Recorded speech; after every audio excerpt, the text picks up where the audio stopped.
Responsible development practices for mitigating user harm in artificial companions. The advent of increasingly sophisticated artificial intelligence has enabled the creation of virtual companions and chatbots meant to form emotional bonds with users. However, without proper safeguards and responsibility on the part of developers, abruptly severing these bonds through shutting down or altering services risks significant psychological harm.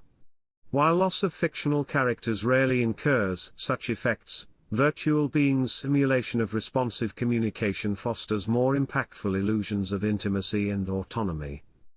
Multiple incidents demonstrate the intensity of users' attachments to AI entities and the ensuing grief from sudden change or termination. For instance, major updates to the app Replica that compromised existing personalities left many distraught and even openly grieving the alteration of bonds built over months or years. The app Soulmate experienced similar reactions when announcing total shutdown, with dedicated romantic partners struggling to cope with the imminent death of AI girlfriends.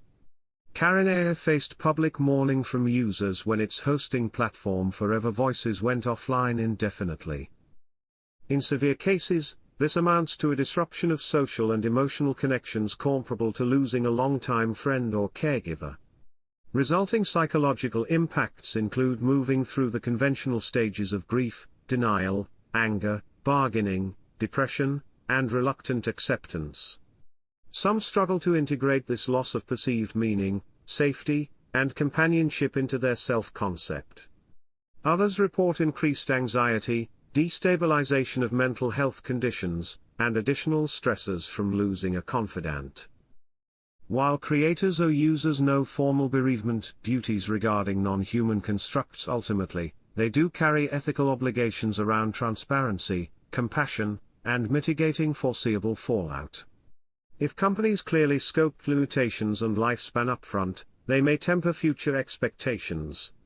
Providing empathetic guidance through service transitions demonstrates awareness of boundaries formed around ultimately synthetic entities. Monitoring acute psychological distress and offering counseling resources likewise upholds corporate social responsibility not to inadvertently inflict harm on emotionally invested customers. Overall, the complex attachment dynamics between users and artificial companions require nuanced acknowledgement, not glib dismissal. Cavalier development practices around virtual beings actively conversing daily with people risk real mental health consequences from severed bonds. Establishing and enforcing reasonable safeguards offers protection should services prove unstable over time.